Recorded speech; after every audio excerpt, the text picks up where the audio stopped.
नमस्कार, देश न्यूज में आपका स्वागत है। मैं हूं आपके साथ धर्मिष्ठा और आप देख रहे हैं हमारा खास कार्यक्रम चक्कर राजनीति का। भाजपा ने इस विधानसभा चुनाव में मध्य प्रदेश की 230 विधानसभा सीटों पर पसीना बहाया है।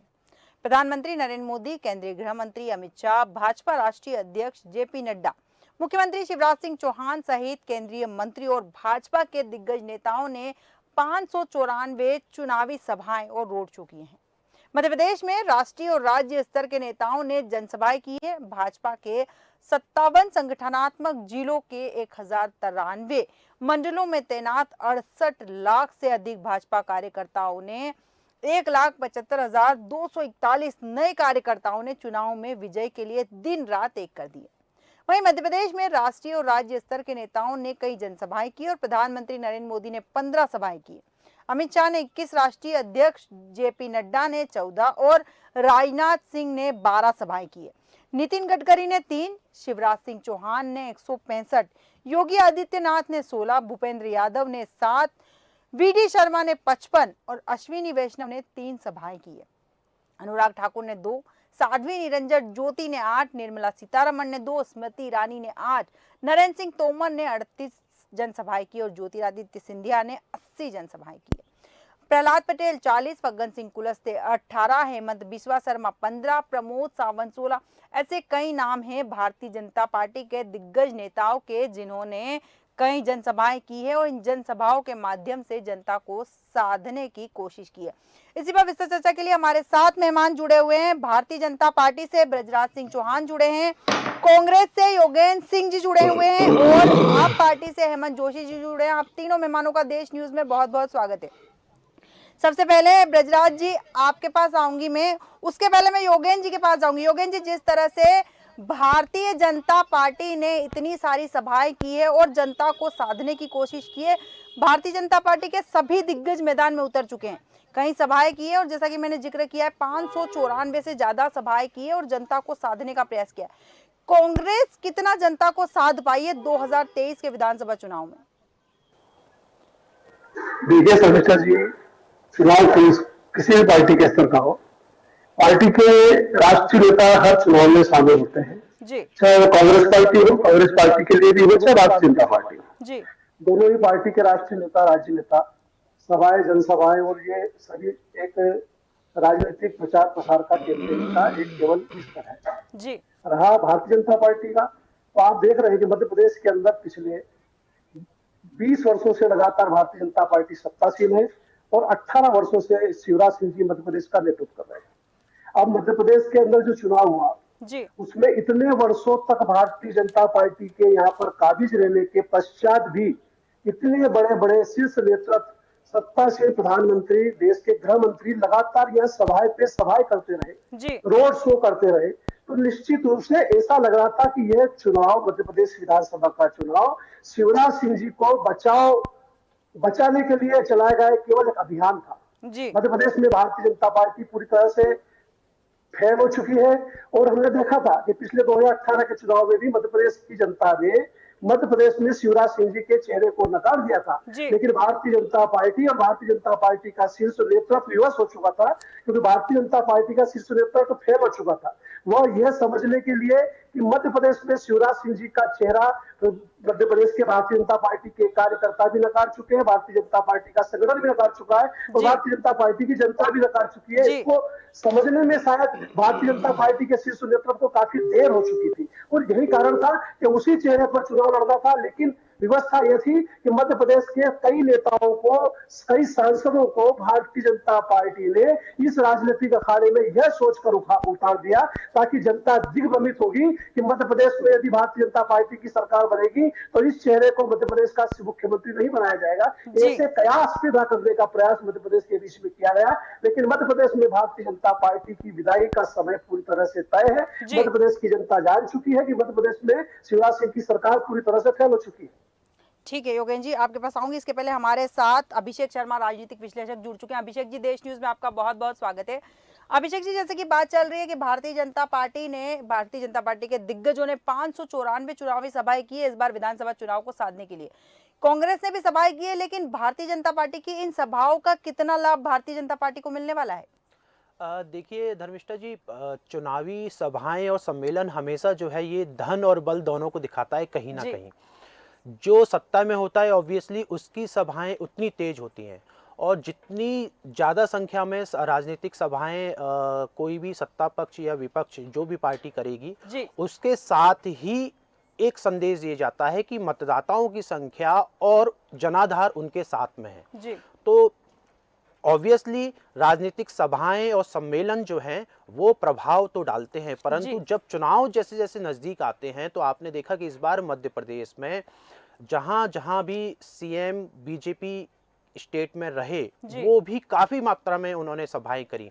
आप देखिए कि योगी आदित्यनाथ जी की डिमांड काफ़ी थी, जी। और योगी आदित्यनाथ की करीबन 16 सभाएं जो है वो एमपी में बिल्कुल। मध्य प्रदेश में हुई। बिल्कुल। उसी प्रकार पुष्कर धामी जी की सभाएं एमपी में हुई। उसी प्रकार हेमंत बिस्वा असम के जो मुख्यमंत्री हैं उनकी भी सभाएं हुई। जी। तो जो सभाओं का दौर जो चला, तो वो कहीं ना कहीं ऐसे पॉपुलर सीएम को मध्य प्रदेश में लाकर प्रोजेक्ट किया गया, और ये संदेश दिया गया कि हम इन सभाओं के जरिए हमारी योजनाएं पुख्ता होंगी। जी। अनुराग ठाकुर केंद्रीय मंत्री थे, उन्होंने भी यहाँ पर आके काफ़ी अच्छा प्रचार किया, और उन्होंने एक प्रेजेंटेशन दिया। मैं उनके प्रेस कॉन्फ्रेंस में गया हुआ था, जी। तो उस प्रेस कॉन्फ्रेंस में उन्होंने एक प्रेजेंटेशन दिया कि हमारी सरकार कहाँ थी, हमने कौन से वादे निभाए, और जब हमारी सरकार, उन्होंने हिमाचल प्रदेश का बहुत अच्छा एक उदाहरण दिया था। तो ऑब्वियसली राजनीति और रोड शो भी हुए काफ़ी, और उस रोड शो में जैसे हम देखें तो राहुल गांधी जी का जो भोपाल में अभी रोड शो हुआ था वो काफ़ी जो है प्रभावी भी रहा कहीं ना कहीं। तो रोड शो, चुनावी सम्मेलन, चुनावी सभाएं हमेशा कारगर होती है, और मतदाताओं को लुभाने के लिए ये एक बहुत अच्छा हथकंडा भी कह सकते हैं। जी जी बिल्कुल बिल्कुल अभिषेक जी, हथकंडा भी कह सकते हैं इसको, जनता को लुभाने के लिए भी कह सकते हैं। ब्रजराज जी, आपके पास आऊंगी। जैसे कि भारतीय जनता पार्टी के दिग्गजों ने 594 सभाएं की है, और इस सभा पे योगेंद्र सिंह जी का कहना है कि शिवराज के चेहरे को भाजपा और संगठन, यहाँ तक कि जनता भी नकार चुकी है, इसलिए कई दिग्गजों को मैदान में उतारना पड़ा।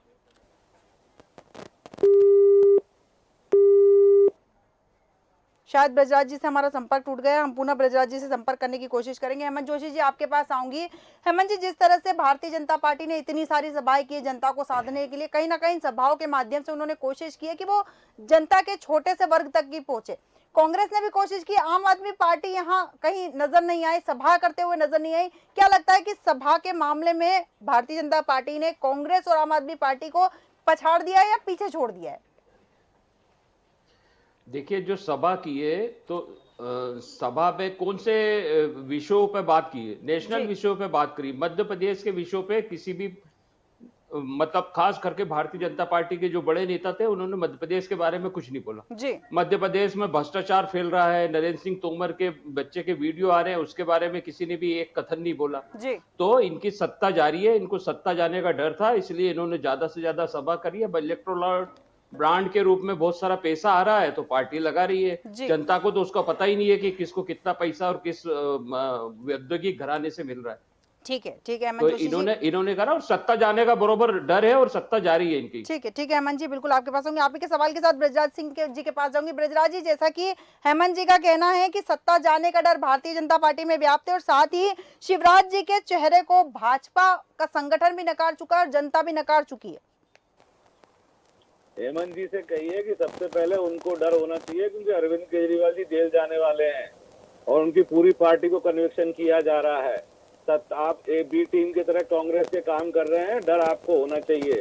और रही बात शिवराज जी को नकारने की और सत्ता जाने की, तो देखिए हम सत्ता जाएगी तो भी हम ईवीएम पे दोष नहीं मढ़ेंगे। हम जनता के जनाधार को सरमाथे पे रख के दोबारा से मेहनत करके आएंगे। मुख्य विषय था कि 550 सभाएं क्यों की। जी।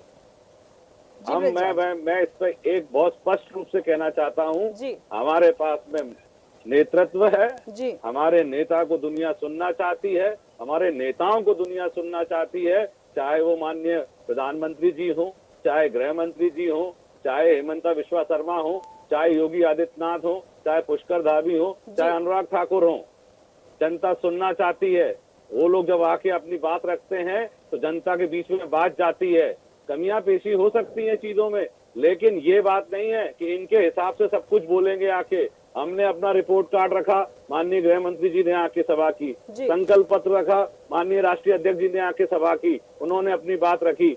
और जितने भी हमारे नेतृत्व करता है, मोदी जी जब अपने मुंह से खुद गारंटी देते हैं तो जनता में भरोसा पैदा होता है। जनता में जब भरोसा पैदा होता है तब जनता घर से निकल के वोट डालती है। और मध्य प्रदेश के अंदर 77% वोटिंग इसी बात का प्रमाण है कि देखिएगा आप, वापस भारतीय जनता पार्टी की सरकार बनेगी, पूर्ण बहुमत से बनेगी। और ये जितने भी लोग मुंह चला रहे हैं, इनको ऐसा सबक मिलेगा, इनको ऐसा सबक मिलेगा कि आगे से झूठ बोलने की प्रक्रियाओं को बंद करना शुरू कर देंगे। जी बृजराज जी, पुनः आऊंगी आपके पास। योगेंद्र जी, जैसा कि बृजराज जी ने कहा कि कांग्रेस जो पार्टी है वो लगातार, आपने सुना भी है कि वो ईवीएम पे दोष मढ़ देती है। भारतीय जनता पार्टी अगर हार गई तो भी वो पुनः कोशिश करके जनता के बीच में आएगी। और साथ ही उन्होंने कहा कि भारतीय जनता पार्टी इस बार सरकार बना रही है। देखिए शर्मिष्ठा जी, भारतीय जनता पार्टी जब भी सत्ता से बाहर होती है तो सत्ता को हथियाने का प्रयास करती है। आप पूरे देश में देख लीजिए, चाहे महाराष्ट्र को देख लीजिए, आधी रात को भी राज्यपाल महोदय वहां मुख्यमंत्री पद की शपथ दिला देते हैं। आपने देखा मध्य प्रदेश में कांग्रेस पार्टी की सरकार बनती है, किस तरह से मध्य प्रदेश में कांग्रेस पार्टी के विधायकों को खरीद फरोख्त करके मध्य प्रदेश के जनादेश वाली सरकार को गिराने का काम हुआ और कमलनाथ जी की सरकार को गिराने का काम हुआ। ये पूरा देश देख रहा है। आप विपक्ष में विपक्ष की भूमिका का निर्वाह करने की बजाय आप सत्ता के लालच में और सत्ता के लोभ में इस तरह से पड़ चुके हैं कि आप कुर्सी के बिना रह नहीं पाते हैं। और यही कारण है कि मध्य प्रदेश में भी जो सरकार बनी तो आपने गिराने का काम किया। आप ईवीएम की मशीन को छोड़िए, आप जनता के बीच में यह कहने का प्रयास कीजिए भारतीय जनता पार्टी के माध्यम से कि यदि मध्य प्रदेश में कांग्रेस पार्टी की सरकार बनेगी तो हम दोबारा वो गलती नहीं करेंगे जो गलती हमने 2018 के चुनाव के बाद सरकार को गिराने के लिए करी थी। सरकार को गिराने का, खरीद फरोख्त का काम बंद कर दीजिए। आप जो लोकतांत्रिक जनादेश है उसको मानने का काम कीजिए। अगर सत्ता की चाबी नहीं है तो नहीं है, और सत्ता की चाबी है तो उसको जनता के हितों में काम करने का काम कीजिए। इस तरह से नहीं कि मध्य प्रदेश के अंदर आपने लाखों करोड़ों का कर्ज लेकर मध्य प्रदेश की जनता के बीच में किस प्रकार से प्रदेश को तहस नहस करने का काम किया है। आप केवल लुभावने और प्रलोभन के माध्यम से और इतनी सारी सभाओं के माध्यम से दबाव बनाने की राजनीति को बंद कीजिए और जनता के बीच में स्वीकार कीजिए कि शिवराज सिंह जी का चेहरा मध्य प्रदेश की जनता नकार चुकी है। और आप इसको मान लीजिए और मानने के बाद अपनी गलती पर माफी मांगिए कि आपने मध्य प्रदेश में किस तरह से कांग्रेस पार्टी की सरकार को पिछली बार गिराया था। आपको मध्य प्रदेश में नहीं मिलने वाला है। कांग्रेस पार्टी की वो सरकार इतनी सशक्त सरकार बनेगी कि आप खरीद फरोख्त के माध्यम से और वाली बात को छोड़ दीजिए, उससे किनारा कीजिए। आप तो पहले ये देखिए कि सरकार कैसे बनेगी, और जब कांग्रेस पार्टी की सरकार बनेगी तो आप अपने नेताओं से कहिए। ठीक है योगेंद्र जी, आप ही के सवाल के साथ भारतीय जनता पार्टी के पास आऊंगी। बृजराज जी, जैसा कि योगेंद्र जी ने कहा है कि भारतीय जनता पार्टी जो सत्ता हथियाने का काम करती है और कुर्सी का लालच भारतीय जनता पार्टी से छोड़ा नहीं जाता। इन्होंने दो बातें की, एक तो मध्य प्रदेश की और एक इनने महाराष्ट्र की। महाराष्ट्र में किसके साथ छल हुआ ये सब दुनिया जानती है। और महाराष्ट्र में जिस पार्टी ने छल किया उसी पार्टी के विधायकों को जब ये एहसास हो गया कि हमने गलत किया है, हम अपनी विचारधारा से अलग हट जा रहे हैं, तो उन्हीं के नेताओं ने अपना धड़ अलग किया और धड़ अलग करके हमारे साथ आ गए और सरकार बना के चला रहे हैं। मध्य प्रदेश पे आ जाते हैं तो मध्य प्रदेश पे स्पष्ट रूप से आपने देखा कि जब माननीय कमलनाथ जी ने ज्योतिरादित्य सिंधिया जी को कहा कि उतर आइए सड़क पर, तब ज्योतिरादित्य सिंधिया जी अपने लोगों को लेकर अलग हुए। रही बात लेन देन की, मैं तो दो चीजें कहना चाहता हूं कि आपकी पार्टी के नेता क्यों बिकते हैं या विपक्ष के ही नेता क्यों बिकते हैं, क्यों भाजपा के साथ आते हैं। आपने कभी देखा कि भाजपा के कोई नेता कभी दूसरी पार्टियों के साथ जाते हैं? नहीं। आप इनको ये क्या है ना, इन्होंने आंख बंद कर रखी है और अंधेरा ही अंधेरा देख रहे हैं। इनको ये समझ में ही नहीं आ रहा है कि क्यों इनकी लोग पार्टी को छोड़ के भारतीय जनता पार्टी के साथ आते हैं, क्योंकि उनको भरोसा है कि भारतीय जनता पार्टी जो कहती है वो करके दिखाती है। वो भ्रष्टाचार में नहीं डूबी हुई है, वो परिवारवाद में नहीं डूबी हुई है, वो मुस्लिम तुष्टीकरण में नहीं डूबी हुई है। एक बात समझने का प्रयास कीजिए योगेंद्र जी, आप साम दाम दंड भेद येन केन प्रकरण झूठे वादे गारंटी दे के सरकार में तो आ सकते हैं, लेकिन आप सरकार नहीं चला पाएंगे। आपकी हर जगह यही समस्या आएगी। आज राजस्थान की बात कर लो, छत्तीसगढ़ की बात कर लो, हिमाचल की बात कर लो, कर्नाटक की बात कर लो, गाहे बगाहे वहां से खबरें आती हैं कि क्या समस्या है। तुष्टीकरण से आप सरकार बना सकते हैं लेकिन आप चला नहीं पाएंगे। आप भ्रष्टाचार से सरकार बना सकते हैं, भ्रष्टाचार कर सकते हैं, लेकिन लंबा नहीं चलेगा। आप लोगों को अपनी विचारधारा में अमूलचूल परिवर्तन की बहुत जरूरत है। ठीक है माननीय कांग्रेस के ब्रजराज जी, प्रवक्ता साहब, आप ही से पुनः कह रहा आऊंगी हूं। आपके पास पुनः आऊंगी। अभिषेक जी आपके पास आऊंगी। जिस तरह बात चल रही है सभाओं की, हम बात कर रहे हैं, भारतीय जनता पार्टी ने दिग्गजों को मैदान में उतारा और बार बार कांग्रेस पार्टी का आरोप रहता है कि भारतीय जनता पार्टी के पास मध्य प्रदेश में कोई नेतृत्व करने वाला नहीं, इसलिए दिग्गजों को मैदान में उतारा है। कांग्रेस में भी कई दिग्गज मैदान में उतरे, जैसे राहुल गांधी है, प्रियंका गांधी है, मल्लिकार्जुन खड़गे ने, कई लोगों ने सभा ये तो आखिर ये फिर आरोप प्रत्यारोप का दौर चलता है, उसकी वजह क्या है? देखिए, राजनीतिक जब भी चुनाव होते हैं, आप उपचुनाव को ही देख लीजिए, उसमें भी लगातार जो है जो भी दिग्गज रहे जी, कांग्रेस है, अपने भाजपा है, सपा है, इन लोगों ने कहीं ना कहीं अपने दिग्गजों को मैदान में उतारा और वो चुनावी सभाएं देखते हुए करते हैं। बिल्कुल। आप है तो आप पार्टी पे ही मैं आ जाता हूं। अभी जैसे कांग्रेस और उसको छोड़ दे, क्योंकि आपके पार्टी के भी हमारे पास मौजूद हैं हेमंत जी। तो आप देखिए कि इस बार केजरीवाल जी ने भी ग्वालियर चंबल में काफी अच्छा सभाएं करी, बिल्कुल, है ना। और इसके पहले उन्होंने जब नगरीय निकाय के चुनाव हुए थे तो सिंगरौली में की, वहां से उनका आप पार्टी का खाता भी खुला। तो दिग्गजों को मैदान में उतारने से एक मैसेज पार्टी देना चाहती है कि हमारा ये है, हमने इस तरीके के लोगों को आगे बढ़ाया है और ये जनता के लिए हमेशा एक प्रतिनिधि के रूप में बिल्कुल अपनी कमान बनाए हुए हैं जी। तो दिग्गजों को उतारना तो ऑब्वियसली जिसके पास जितने दिग्गज होंगे वो उतने दिग्गजों को मैदान में उतारा था। इससे पहले पूर्व में मैं कह चुका हूं कि जहां जहां बीजेपी की राज्य की सरकारें हैं, उन्होंने उन दिग्गजों को एमपी में उतारा, छत्तीसगढ़ में भी उतारा और राजस्थान का आज तो खैर वोटिंग है तो उसमें पूर्व वो भी उतार चुके हैं। तो दिग्गजों को साफ है कि भारतीय जनता पार्टी दिग्गजों को भी मैदान में उतार के मैसेज देना चाहती है कि हमारे जो दिग्गज है जमीनी स्तर से जुड़े हुए और जमीनी स्तर पर काम करते हैं। बिल्कुल बिल्कुल। योगेंद्र जी आपके पास आऊंगी। जैसे कि बात चल रही है यहाँ पर, जैसे कि ब्रजराज जी ने कहा है कि परिवारवाद और तुष्टीकरण का जो मामला है, मुस्लिम तुष्टीकरण का, कांग्रेस लगातार उठाती है और ये करती कांग्रेस ही है। देखिए शर्मिष्ठा जी, जब आप पश्चिम बंगाल में आपके प्रधानमंत्री जी जाते हैं और पश्चिम बंगाल के सभाओं से जोर जोर से भगवान श्री राम का नाम लेकर कहते हैं कि बंगाल में श्री राम की जय लगाने पर डर लगता है, कर्नाटक में जाते हैं तो बजरंग दल को बजरंग बली से जोड़ देते हैं, मध्य प्रदेश में आते हैं तो उनको सनातन धर्म खतरे में नजर आने लगता है। तो पूरे प्रदेश के अंदर प्रदेश की मूलभूत समस्याएं, मूलभूत मुद्दों को गौण करके भारतीय जनता पार्टी खुद स्वयं पूरे प्रदेश के अंदर किसी न किसी तरह से सांप्रदायिक ध्रुवीकरण का एक असफल प्रयास करती है। जो असफल प्रयास पश्चिम बंगाल ने भी देखा है, वो कर्नाटक में भी देखा है और मध्य प्रदेश और छत्तीसगढ़ राजस्थान में भी। योगेंद्र जी, यहाँ एक चीज पूछना चाहूंगी मैं आपसे कि अगर सनातन की बात हो रही है, राम मंदिर का मुद्दा उठ रहा है या फिर राम जी का मुद्दा उठ रहा है, बजरंग बली का मुद्दा उठ रहा है, आप मुद्दा देते क्यों है भारतीय जनता पार्टी को? अगर आपके प्रवक्ता या आपके नेता जिस तरह से डेंगू और मलेरिया और कुछ भी सनातन धर्म को बोलते हैं, अगर इस तरह की बयानबाजी आप करेंगे नहीं तो भारतीय जनता पार्टी के पास अवसर रहेगा ही नहीं कुछ बोलने का। नहीं, कांग्रेस पार्टी के मुझे लगता है कांग्रेस की किसी पार्टी के किसी नेता ने डेंगू और ये कहने का प्रयास किया। इसका जवाब तो बिल्कुल ब्रजराज जी देंगे आपको। ब्रजराज जी बिल्कुल बिल्कुल बताएं। ये जानना चाह रहे कि उन्हें पता नहीं है, उन्हें पता नहीं है कि किसने कहा है। इनसे पूछिए कि इंडिया गठबंधन कोई बना था, इंडी गठबंधन पूछिए इनसे। आप कांग्रेस गठबंधन बना था तो आपको मैं बता देता हूँ, छोड़िए, आपको मैं बता देता हूँ कि आप केवल इस प्रकार से दुष्प्रचार मत करिए कि कांग्रेस पार्टी उनका बेटा उदय स्टालिन, उसने एक बयान दिया था कि ये जो सनातन धर्म है ये डेंगू मलेरिया की तरह है, इसका समूल नाश होना चाहिए। तो प्रियंक खड़गे जी दूसरे दिन ही मैदान में कूद पड़े। प्रियंक खड़गे जी माननीय मल्लिकार्जुन खड़गे के सुपुत्र हैं और कर्नाटक सरकार में मंत्री है। आप देखिए उन्होंने कहा कि हाँ सनातन धर्म एक कोड है, सनातन धर्म का समूल नाश होना चाहिए। बनाने वाले एकमात्र मुख्यमंत्री जी, अलावा भी बहुत सारी बातें आप कहो तो मैं बताऊं। महाकाल में भ्रष्टाचार करने वाले अगर ये चुप हो जाए तो मैं बताऊं और लोगों को जानकारी मिलेगी, ज्ञान हासिल होगा। ठीक है योगेंद्र जी, जैसे कि आपने गौ माता का यहाँ जिक्र किया है तो दिग्विजय सिंह जी का एक बयान आया था जिसमें उन्होंने कहा था कि हम गौ माता को कैसे पूछ सकते हैं जो गंदगी में पड़ी हुई रहती है। ये बयान उनका दिग्विजय जी का है। बहुत सुंदर धर्मिष्ठा जी, बहुत सुंदर। ये बयान है, आप कहें तो हम सुना भी सकते हैं आपको। हाँ सुनाइए।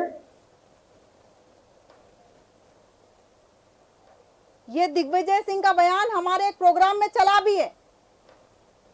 और दिग्विजय सिंह ने ये भी कहा है कि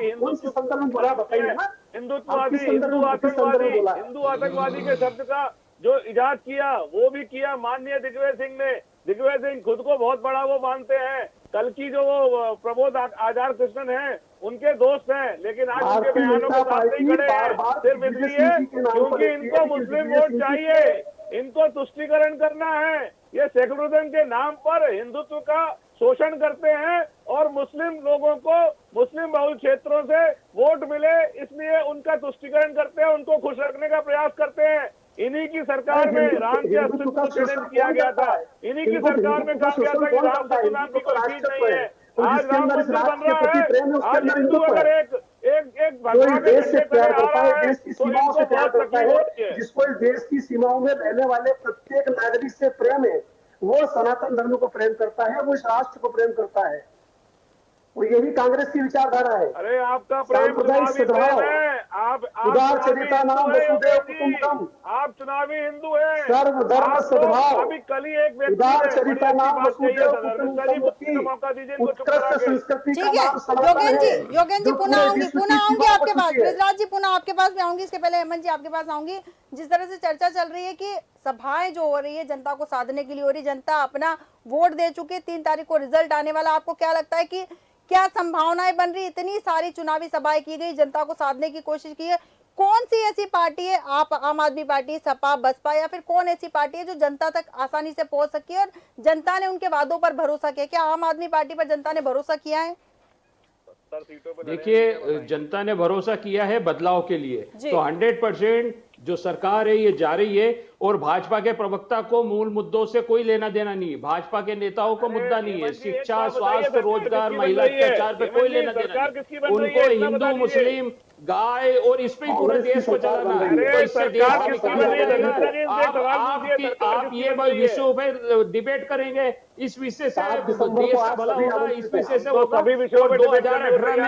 2018 में जनता ने आपको नकार दिया था, फिर भी आपने पिछले दरवाजे से सरकार बना ली, तो क्या इस बार भी पिछले दरवाजे से सरकार बनाने का प्रयास करेंगे? क्या खरीद फरोख्त करेंगे?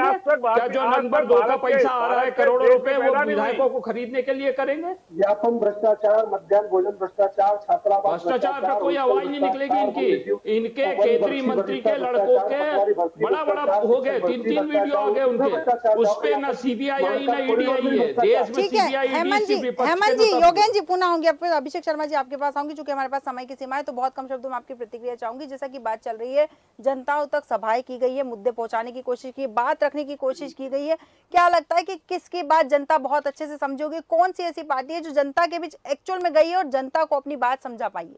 देखिए, पहले जो सम्मेलन होते थे उसमें जो भी जनता, प्रदेश की जनता जाती थी वो निस्वार्थ भाव से जाती थी। अभी हाईटेक का जमाना है और अब चुनावी सभाएं करने के लिए समय भी कम बचता है। आप देखिए कि जब आचार संहिता लगी तो आचार संहिता के बीच में और वोटिंग का जो दिन है उसमें बहुत कम समय बचा।